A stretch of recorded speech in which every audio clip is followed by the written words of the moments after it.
Hi, I'm Dan with Pay Down Debt Solutions. Welcome to our channel. Whether you follow us or not, I'll just tell you, it's unusual for me to appear before a perfectly blank whiteboard. Normally I have an example set up, but if you saw my last video, if you haven't, you should go look at it. I'm sorry, I can't remember the title of it. I remember I was wearing a bright green polo shirt. But in that example, I addressed the number one question we get. The number one question we get is, how do I move my money around? Like, wait, what do I do with my accounts? How do I pay the bills again? So I covered any type of line of credit, and then covered a credit card. And after you do all your organizing and splitting up, remember, all this process starts with organization. It all starts with, you got to know every dollar going in and out, your accounts, how you pay stuff, and you take that information, then you can start doing velocity banking. That's the first thing you got to know. So you know how much exactly chargeable expenses you have, how much exactly non-chargeable. Exact is a relative term. There's discretionary spending, like once in a while you get gas and you walk in and get a snack. But if you get a snack every single day, average that.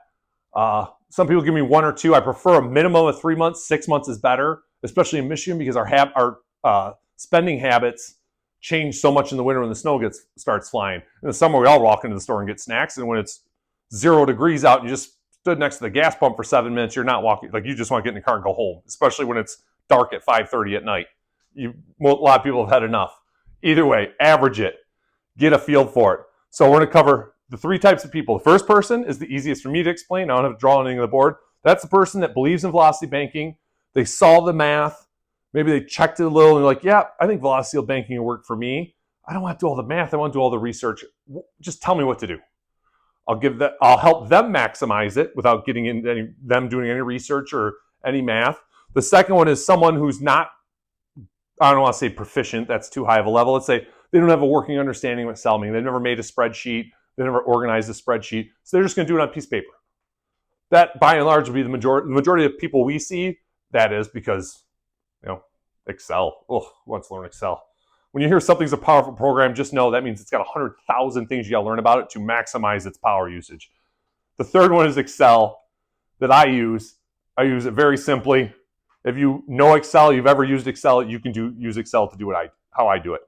It's more the process. And I'm going to leave out some of the boring detail I do, but I'm not going to leave out anything you guys need to know to do this yourselves. This is not get rich buying and selling real estate book by a billionaire that always leaves out the most critical steps, the steps that make or break you, or whether you can even succeed at it. I'm not leaving those out. This is all the detail I'll give you at each level, right? So I can't help it. I talk with my hands, so I'm going to keep referencing the blank board. So there's no level 1, 2, 3. The first person I described, they've looked at it. They know what their available income is. They know what their chargeables, non-chargeables are, and they know their differential, their available income minus their chargeable expenses is big enough. They can pay our credit card off with it. They've seen enough of these videos from us or others. They know they can do it. And they're like, I don't want to do all the math. Just tell me. This is how you're going to start. And there's only one little hiccup you need to be aware of. Start with your highest credit card payment, right? That's the easiest. If you already have excess cash flow, start with the credit card payment with the highest interest in the payment. So you're paying all minimums, whichever one's got the highest interest, because it's going to vary depending on the balance and the interest rate. So let's say low cash flow, you're starting with that biggest payment. You start paying it down. If you have good enough credit where you can get a balance transfer, or a cash advance check, once the balance on that credit card plus the bills still due on that month, how much room will you have left in available balance on that credit card? When your next highest credit card is less than or equal to that available balance, do a balance transfer. Here's the one little hiccup. If you got this credit card with a great big payment, and say it's 28%, right? And your next card's 21%. Using that 21% as your debt destroyer is a lot of savings. Pay off that big one, move over to that other one with the lower interest. Especially if you got, let's say they have comparable limits. If you got 10,000 here and the 21's only got 1,000, but you got 4,000 in bills, it's not going to work. That's just the one little hiccup in there you just got to be aware of.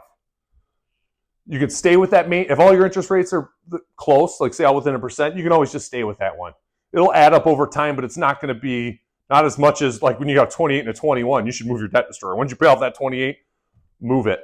Otherwise, transfer over, pay it down to zero, move all your stuff, move your debt destroyer to the other credit card, the next highest payment.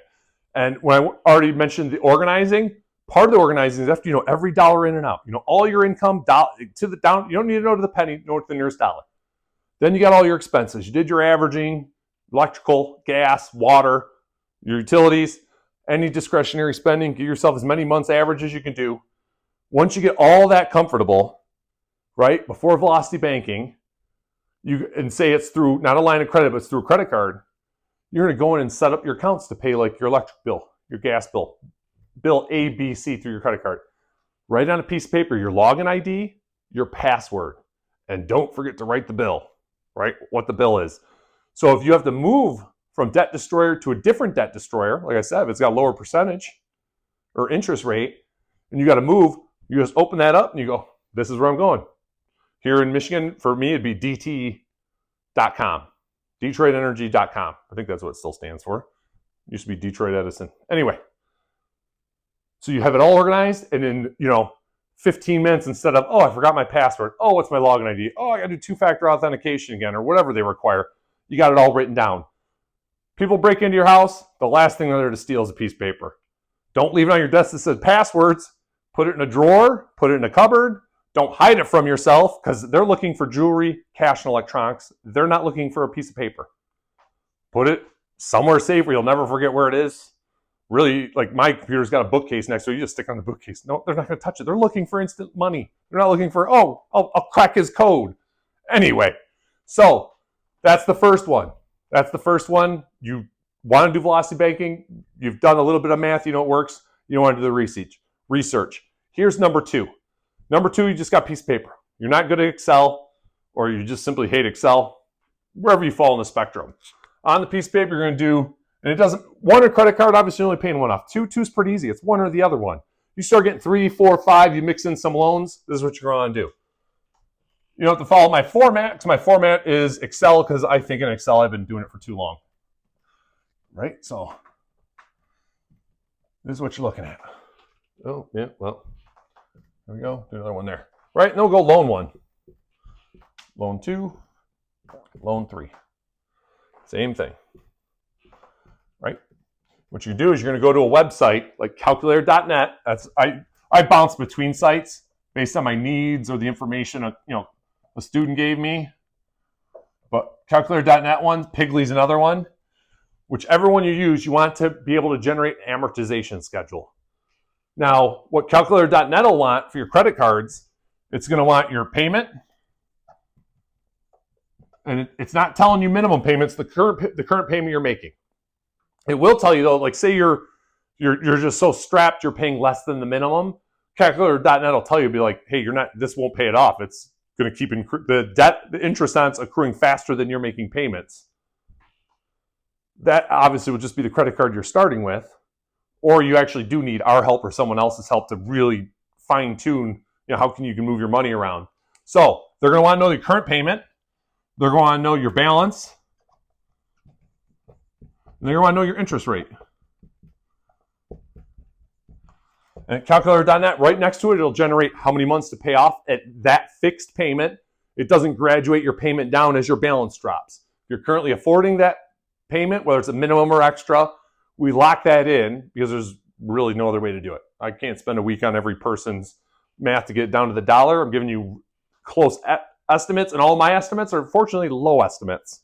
So if you stick to your plan, you stick to your budget, you're going to save more money than I'm telling you, and that's how it should be. It should never be a bad surprise, right? So you get these three, it's going to kick out months to pay off, making that same payment the whole time, total interest you'll pay, and obviously you already know the total principal, it's the current balance. That's what it's going to kick out, but you want to be able to have a tab on it where you click it and it gives you the amortization schedule. These you can get off your statements, right? Your monthly statement, your loans, it'll tell you the split. The split on these credit cards, you get off the amortization schedule, and it gives you the split of your payment. Interest and principal, all of them. Interest, principal, interest, principal. Right? Interest, principal. Because which one you pay off when you actually get into it and you want to look it up, it depends on, loans depend on number of payments left and obviously interest rate.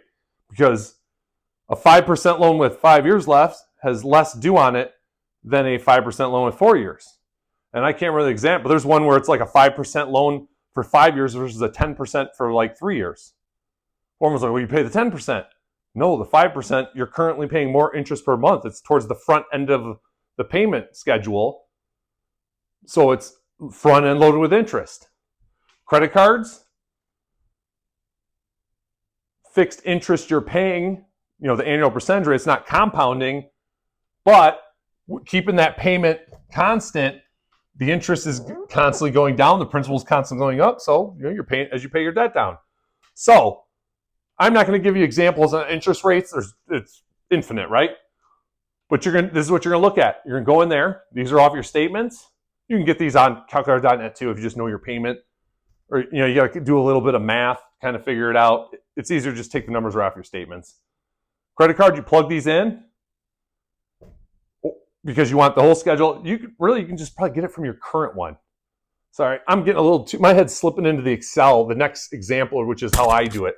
In reality, you go to your statement, it should tell you like your last, say it was $100, was 85% principal, 15% interest. That's what you're going to write down. The credit card you start with is the one that has the highest interest. You can't save on the principal. How awesome would that be? Basically, that means you're going to pay for what you buy. So we got to save on interest. So the first one you start with is your highest interest. And now this is going to be another bit like Excel. That's what you're going to start with, right? Now, what you're looking at is how many months, that's your interest, that's your principal, you start paying this down. Start paying credit card 1 down, that becomes your debt destroyer. We'll do 1, 2, 3. It's arbitrary, right? That's your debt destroyer. Pay this down. Just like before, once you get so many months, once you get to a certain point, you get some, say a few $1,000s room on, unless these are $25,000, like it's going to be a while. Pay this down, regardless of what these are. After when you start getting a feel for it, meaning how fast you're paying it down versus still making the same fixed payment on these. Let's just call them the fixed minimum payment. I say fixed because if you're currently affording it, keep paying that to pay them down faster. You started at 100 minimum payment, it goes to 50 in 2 years. Keep paying 100 if you can still afford it. We're trying to save you interest. So this goes for a while, right? And you're living this. It's a lot to explain on a board, but you're living it. It's much easier. Some months go by, you go, okay, hey, my balance is $5,000.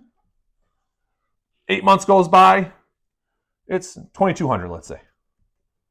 So what you're going to look at is, well, I got $2,800 a room. Sometimes you got to do this each month because if, say these are like store credits where you got like $400 you're paying $30 a month on here, $600 you're paying $25 a month on. A lot of these you can just bring over and pay them off. But there's a lot of math involved because you might want to skip that one, that $25, $300 one, pay this for 2 extra months to bring that $6,000, sorry, not $6,000, that $5,000 balance over from 2 to 1 because waiting just 2 extra months to move that over is worth the interest here because how much more interest you'll save there. Typically, it doesn't work out that way. You got to check it. Go with the biggest interest. If you've got good enough credit to get a balance transfer, once this balance plus the remaining bills for the month. Never forget you still have bills to pay. Once this plus the remaining bills for the month, whatever that is left, let's say it's 200, right? So it's 200 in bills, 2,000 balance. You're like 20 days of a 30-day billing cycle. Well, that's 2,400. So you've got 2,600 in room. After 8 months, you're still making the same fixed payments on everything else where you're like, oh, okay, where's credit card 2? Nope, darn it, I got 3,400. Month 9, you're just going to check again. Month 10, check again. When this combined drops low enough, do a balance transfer if you have the good enough credit. Now, if you don't, you're going to pay this off to 0. Then you're going to move your debt destroy here. Goes back to what I said in the beginning, the whole organized. Keep that list of your login IDs and your passwords for each chargeable payment. You're just going to move your debt destroyer here. And you're going to work your way through it. The key is when you do this, once you pay that to zero, you're going to want to re-enter your new payment, balance, and interest rate. You can keep your, I always say keep your payment the same, but if other things have happened in your life, you know, like, hey, you always want to put your daughter in dance or your son in t-ball, you know, you got to say it's a fee for coaching or something. If you got to do it, you got to do it. Try to keep it fixed. Try to maintain it to get yourself debt free. That's not how life works. So put whatever your current payment you're making on these are, the current balances on them, the interest rates again, and then write the new interest and principal splits. So you're sure this is the next one. Because you don't want that, you know, $300 30%. Like, oh, it's 30%. You don't just go to that highest percentage because it's $300. That's pretty low interest. You'll pay that off pretty quickly.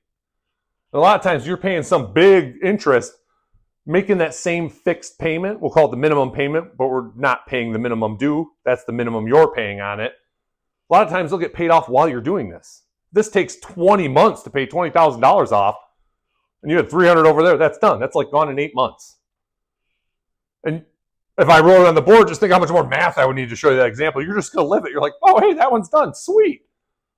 That $30 a month is automatically going in here because your available income just increased by $30 by that monthly payment. So this is the second example. This is how you do it, how to keep track of yourself. You do a little bit of research.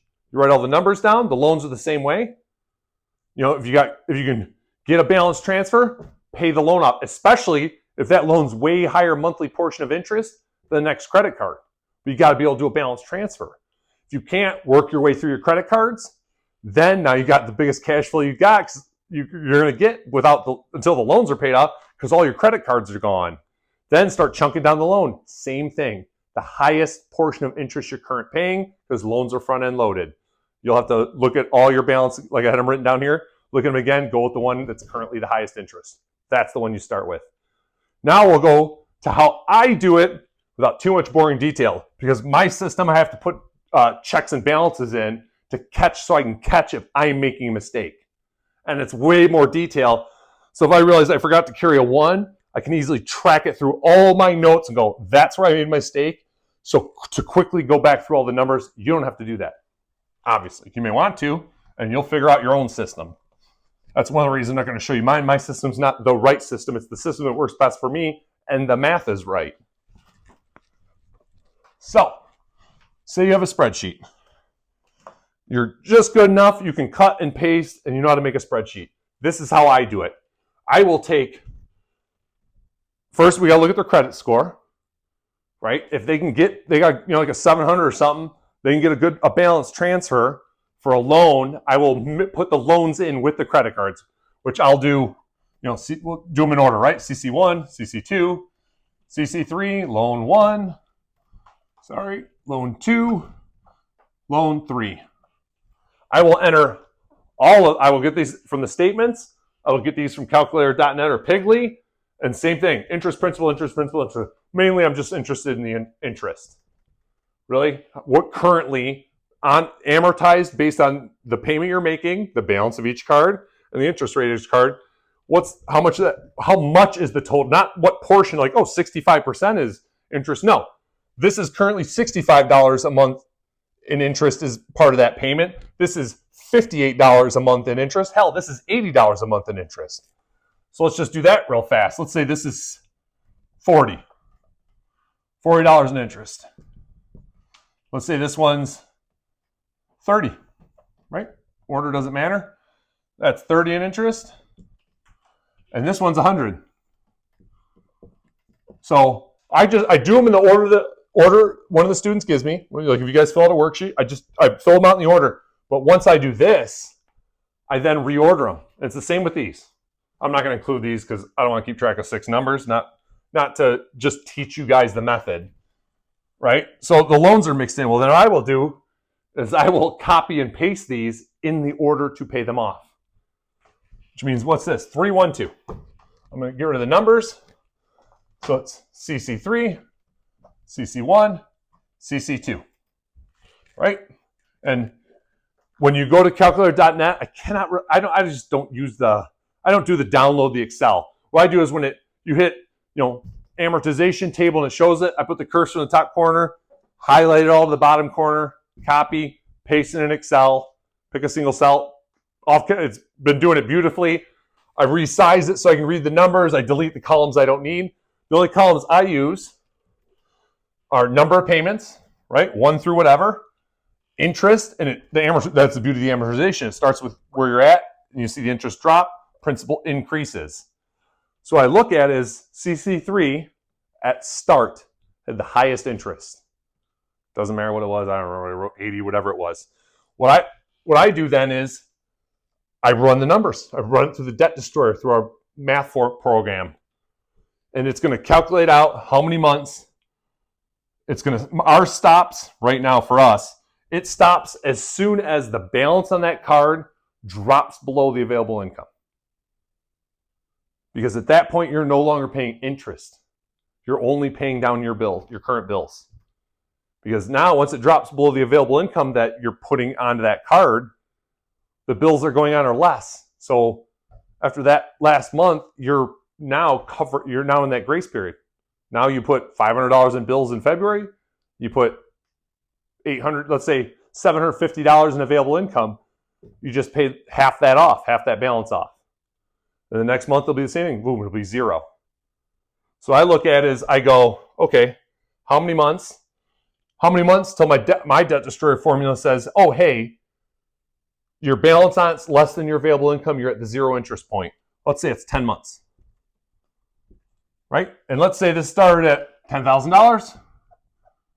In 10 months, because they had a good differential, it's dropped down to $4,000. Well, when I will look at it, $4,000, I've got the same schedules here. I make sure all the months, the numbers are the months of your amortization schedule, they all line up. So I will put a line across all three. And I will look at what's the balance here. What's the balance here? Right? And before, obviously, I had interest principal. That was different, a part of the same information, but I didn't need them both. I look at the balances there.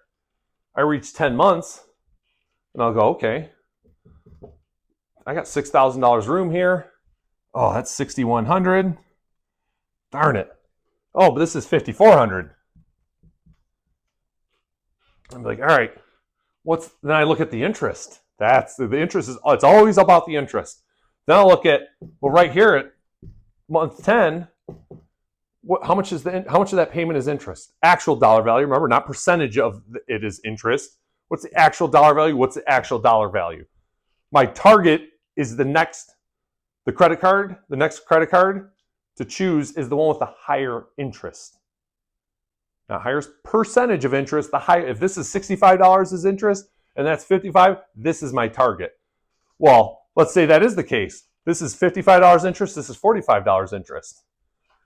Well, I could, man, like how much is it the next month, right? A little less, but it's still gonna be higher. Like 1 month goes by for each. It's still higher, but does it make sense? Should I go keep paying it down or should I move the next balance over? That's easy to tell. You're at 4,000 balance, say your differential is $500 a month between your available income, your chargeable expenses. You're gonna chunk this down, it's 8 months. Take the 4,000, divide by 500. You're no longer accumulating interest because this is less than your available income. So to get this down, it's gonna be $500 a month. I got 6,000 now, it's gonna be like one more month. So 11th month, it's gonna be 3,500. And this just came down by the minimum, but it doesn't matter because 6,500 is available, so let's say it only drops $50. 6,050. Well, now you can move that over. So what would you have saved?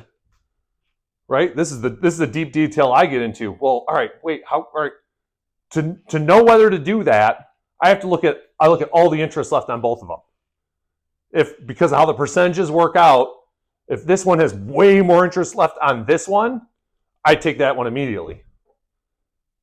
If this one's got more, it all fits. Bring this one over. That's the little subtle tricks of really maximizing your pay. Once you hit that zero, or actually, I say once you hit the zero, but once the zero's to do the big evaluation, like really, if you can bring a balance transfer over, right? If you can't, it's just like I said before, if you can't, you just keep paying this down. If your differential is 500, that fourth, 8 more months. So it's 18 months. This goes to 0. You got your list of passwords because you're organized. Move your debt destroyer to your next credit card. Start it there. And don't just start with the high. Now, because if you weren't fighting a 0 or negative cash flow, this made you a little positive. You can do this. Move your debt destroyer to here. Pay down your highest. But you're not just simply paying down the one with the highest interest. You're paying the one down with the highest interest payment. So this could be a $150 payment. This could be a $100 payment. If this one's $70 interest and this one's $50 interest, pay that $70 because it is costing you more a month in interest than that one, even though the balance on that one might be higher. I'm not going to get into the whole, we don't need to get into examples of, the interest is up here, the balance is down here. And no, that's what you're looking at. You are trying to save interest, period. All I'm trying to do is save you interest, and saving you the most amount of time, paying the least amount of time naturally saves you the most interest because the interest is not compounding, but adding up over time. That's what you're going to do on your own. This is how you do it with the spreadsheet. And I had an example that's like 17 credit cards and 8 loans because each of them owned their own small business. This spreadsheet, I had to scroll and scroll and scroll and scroll. It was worth it. It's always worth it. And now for me, I've got to I got to scroll to the end to make sure a different card I forgot about didn't get paid off in the meantime. You don't have to do that. If you're 10 months in and that store loan I always talk about, the store credit with $300 and $30 a month gets paid out, who cares? It's gone. Your available income just went up $30. You don't have to do the math. You're living it. It's way easier to live it than it is to do all the math. I live the math, so I enjoy doing it. So that's your process. If you have a balance transfer, look at the fee, right? Calculate the fee and look and how much interest do I have left on this versus the fee? The amortization schedule will tell you that. If you can take this out and in 10 months I'm done. Well, I got this much time. You're just going to highlight all that. Auto sum. Well, I owe $1,000, but if I balance transfer that now, say 3% we'll just make it 6,000, make the number easy. That's $200. Sorry, $180. 3% on that. It's but I got 1,000, so I save on that. It's all just arithmetic. The concepts are a little tricky, but you don't have to worry about the balances. You don't have to worry about the interest rates. Calculator.net, look at the amortization schedules, then just simply add it up. If I balance transfer this now and it costs me 3%, what's that total interest? Should I balance transfer it? And if it's not, you don't transfer it. If it's a low thing, no, just keep paying it because you always want to pay off the greater interest, right? And this you'd be like, well, that's not greater. No, it's greater cost. You're avoiding the greater cost to pay less interest. Consider the fee interest. It's not, but that's the calculation it goes into. The fee is above and beyond what you owe for the actual items you bought, just like the interest.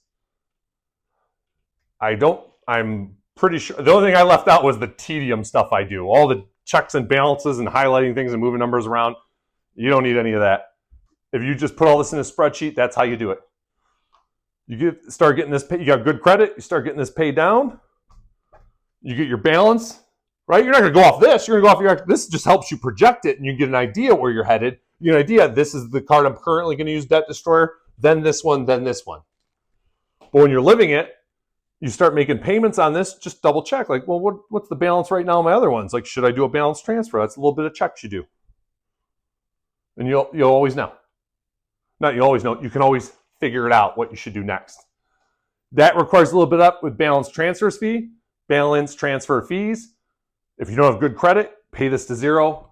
Use your list of IDs and login information for all your chargeable expenses. Move your debt destroyer to the next one. I rarely change debt destroyers, but I do. And I can't remember, it was a woman or a couple. It was a couple. I just did for a couple because their biggest balance and their biggest payment was a 28% credit card. Their second was a 21%. So it made no sense to move a 21% to a 28% at any month to pay off that 21% faster. Instead, I kept them on this 28% to 0. Then we moved their debt destroyer from, I shouldn't have drawn the line that big, from 3 right here. We moved it there because it was just in the time to get this to where it was you're no longer paying interest doing the the pay down strategy. If it would have been the 21%, it'd have saved $543. This was like in 6 months. Yeah, so you're not moving that lower interest to the higher interest. You're probably paying that higher interest and moving over and then using that for the rest of it. Because there's a point where the savings are negligible. 7% is not anywhere near a negligible difference. All right. If I left anything out, if you think I missed a little detail, you're like, oh, like you touched on it but you didn't get it, message us.